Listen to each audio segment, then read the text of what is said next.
तिवारी पर आप ये वीडियो प्ले कर चुके हैं और ये वीडियो देख रहे हैं, इसका मतलब आप भी इस विषय में सोच रहे होंगे कि आखिर उन्होंने ऐसा बयान क्यों दे दिया।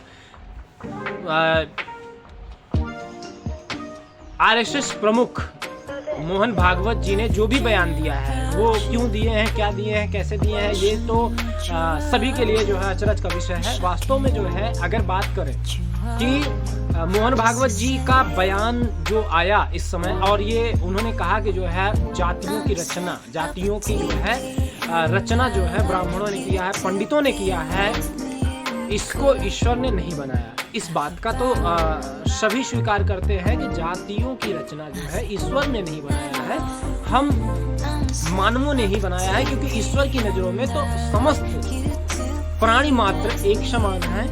और अगर मनुष्यों की बात की जाए तो सभी जो है नर नारी, ये दो ही हैं, नर और नारी। बाकी देखा जाए तो क्या है, बाकी सभी लोग जो है जातियों अपने अपने कर्मों के आधार पर अलग अलग जातियों में बनते हैं। वैसे भी भारतीय संस्कृति में, भारतीय इतिहास में जो है जातियों की गणना नहीं होती थी, पहले वर्ण व्यवस्था थी और भारत में जो है वर्ण व्यवस्था थी। और वर्ण व्यवस्था जो है कर्मानुसार थी, कर्म के आधार पर लोगों का वर्ण डिवाइड होता था। क्योंकि मैं आपको बता दूं मोहन भागवत जी, आप अगर ये वीडियो देख रहे हैं तो आप ये जान जाइए, और अगर नहीं वीडियो देख रहे हैं तो भी मैं आपको कहना चाहूँगा, जाइए भगवत गीता पढ़िए। और भगवत गीता आज की नहीं है, 5000 साल पुरानी भगवत गीता, 5000 वर्ष पुरानी। जब भगवान श्री कृष्ण जी कुरुक्षेत्र में जो है अर्जुन को भगवत गीता सुनाया था, और भगवत गीता में अर्जुन के आक्रमण होने पर जब उन्होंने सुनाया भगवत गीता, और उसी भगवत गीता में अर्जुन से वो कहते हैं चातुर्वर्ण्यम मया सृष्टम गुण कर्म विभागशः, यानी चारों वर्णों की रचना हमने स्वयं की है गुण कर्म के आधार पर। अब आप सोचकर समझ सकते हैं कि जाति का कोई अस्तित्व ही नहीं था पहले, और गुण कर्म के आधार पर जातियों की, गुण कर्म के आधार पर वर्ण की व्यवस्था की गई थी, जाति की नहीं। तो सर्वप्रथम ये कहना बंद कर दीजिए कि जो है, और वो भी क्या है कि आप जाकर के ऐसे कार्यक्रम में, संत रविदास जी महाराज के, वो भी तो दलित थे, आज वो संत शिरोमणि क्यों हो गए? आज वो संत शिरोमणि अगर हैं तो वो अपने कर्म के आधार पर, अपनी जात के आधार पर नहीं। क्योंकि अगर उस जाति में जन्म लेने के बाद भी अगर कोई संत शिरोमणि हो सकता है, इसका अर्थ यही है कि हमारा भारतीय समाज उन सबको अपने सर पर बैठाया है जिन्होंने सर पर बैठने लायक कोई कार्य किया है, कोई महान कार्य किया है अगर, तो उनको जो है हमारा भारतीय समाज सर पे बैठाया है, उनका जाति भूल करके। चाहे वो संत रविदास जी महाराज हों, चाहे भिल्ली माता शबरी हो, चाहे केवट राज हो, ऐसे न जाने कितने, कबीरदास जी हो, बहुत से ऐसे लोग हैं जिनको हम लोग अपना आदर्श मानते हैं। और क्यों मानते हैं कि जो भारतीय जनमानस इस बात को स्वीकार करता है कि आप कर्म से अगर श्रेष्ठ हैं तो आपको श्रेष्ठता का सम्मान मिलना चाहिए। और आपको एक बात और बताना चाहूंगा कि भारत में जन्म के आधार पर कोई जाति थी ही नहीं, और वर्ण की व्यवस्था भी जन्म पर आधारित नहीं थी। अगर आपको नहीं मालूम है तो जाकर के पुस्तकें पढ़िए मोहन भागवत जी। आप जो है जनता को बरगलाने का काम मत करिए। मैं मानता हूं कि आप हिंदू समाज को संगठित करना चाह रहे हैं, लेकिन हिंदू समाज को संगठित करने का मतलब ये नहीं है ब्राह्मणों का अपमान करके आप हिंदू समाज को संगठित करना चाहते हैं।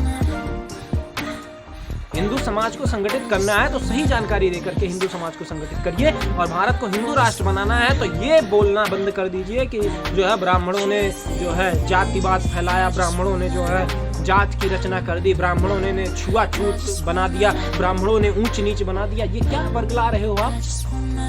ब्राह्मणों का त्याग, ब्राह्मणों का बलिदान, ब्राह्मणों का योगदान आपको मालूम है?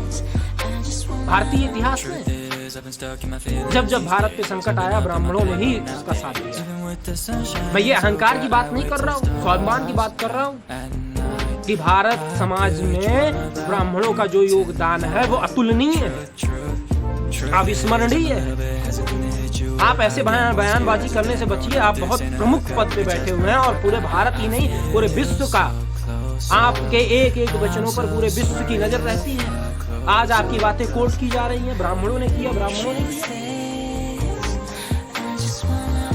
तो क्या भगवान श्री कृष्ण भगवत गीता में झूठ बोल रहे हैं? क्या भगवत गीता आज की है जिसमें वो बोल रहे हैं चातुर्वर्ण मया सृष्टम गुण कर्म विभागशः, चारों वर्णों की रचना उन्होंने की है गुण कर्म के आधार पर?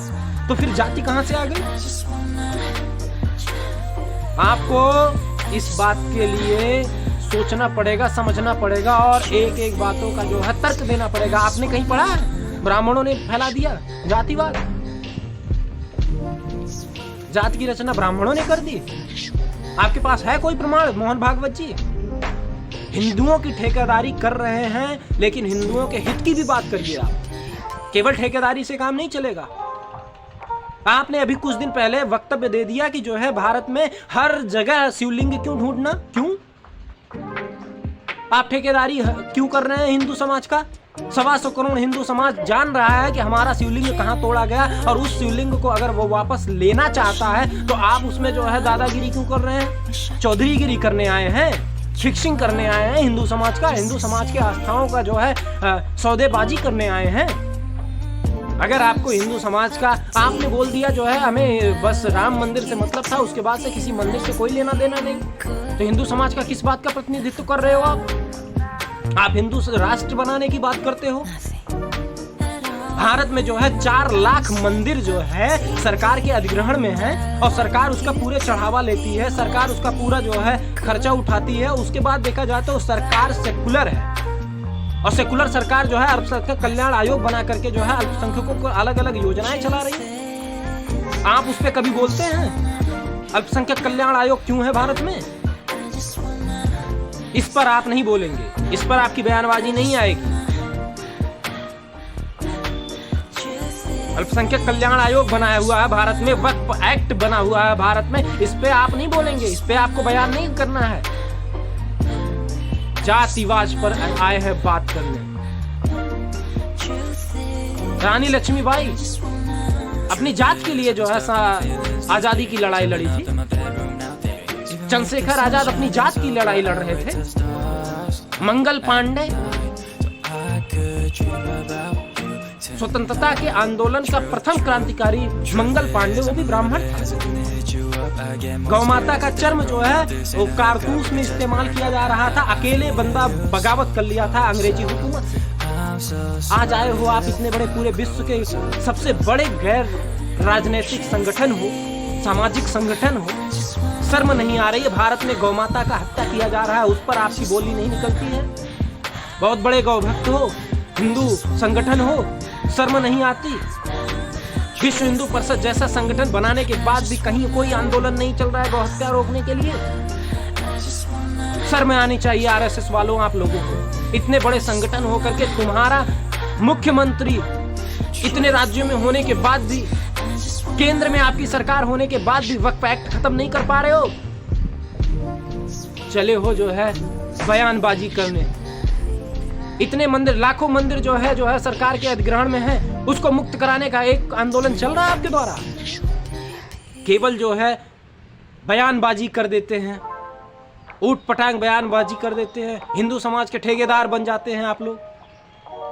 अरे आपको अगर कुछ करना है तो आप करिए ना, उतरिए, अल्पसंख्यक कल्याण आयोग खत्म करिए, भारत हिंदू राष्ट्र बनाइए। और हिंदू राष्ट्र नहीं तो कम से कम सेकुलर तो बना दो। अल्पसंख्यक कल्याण आयोग चल रहे हैं तुम्हारे, वक्फ एक्ट चल रहे हैं, मंदिरों का अधिग्रहण हो रहा है, मस्जिद चर्च गुरुद्वारा सब फ्री हैं, उस पे कोई चढ़ावा आ रहा है, उसका कोई अता पता आपको नहीं है, उस पर आपकी बयानबाजी नहीं आएगी। केवल जो है सत्ता में कैसे लाना है लोगों को, उसी प्रचार करते हो भाजपा का। और कॉलर पकड़ने की हिम्मत नहीं है कि भाजपा का कॉलर पकड़ के पूछो कि जो है गौ हत्या पूरे भारत में बैन क्यों नहीं हो रही है। मैं सभी हिंदू सनातनी बंधुओं को मैं कहना चाहूंगा कि कृपया आरएसएस की हिंदू जो भक्ति का नाटक है उसको जानें, उसको समझें और कट्टर हिंदू बन करके जीवन यापन करिए। किसी विश्व हिंदू परिषद हो, आरएसएस हो, बजरंग दल हो, हलाना हो, फलाना हो, ढिमकाना हो, किसी को भी जो है हिंदुओं का ठेकेदार मत बनने देना। आप कट्टर हिंदू बन करके रहोगे, ये तुम्हारे चरणों में रहेंगे, आप इनके चरणों में जाओगे।